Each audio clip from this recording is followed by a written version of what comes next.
രാഹുൽ ഗാന്ധിയെ തോൽപ്പിക്കാൻ LDFന് അവസരം ലഭിക്കുമെന്നതാണ് അദ്ദേഹം കേരളത്തിൽ മത്സരിച്ചാലുള്ള ഗുണമെന്ന് CPM സംസ്ഥാന സെക്രട്ടറി കോടിയേരി ബാലകൃഷ്ണൻ.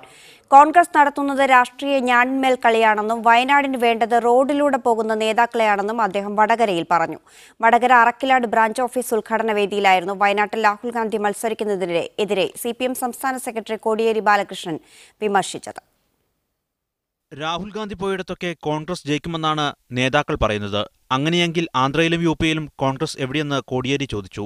താമര ചിഹ്നത്തിൽ ഒരു സ്ഥാനാർത്ഥി പോലും ഇല്ലാത്തിടത്താണ് രാഹുൽ ഗാന്ധി മത്സരിക്കുന്നത്.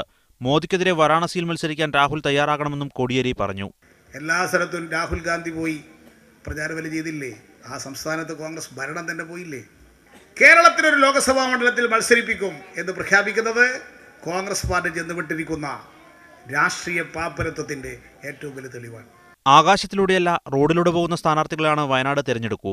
അത് രാഹുൽ ഗാന്ധിക്ക് മനസ്സിലാകും. നേതാക്കന്മാരെ ഇറക്കി കേരളം പിടിക്കാമെന്നത് വ്യാമോഹമാണെന്നും കോടിയേരി കൂട്ടിച്ചേർത്തു.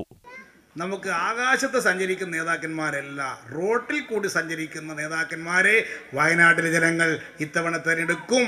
രാഹുൽ ഗാന്ധി അവിടെ മത്സരിക്കാൻ വന്നാൽ അത് അനുഭവിക്കേണ്ടതായിട്ട് വരും.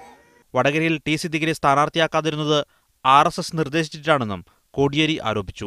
മീഡിയ 1 വടകര.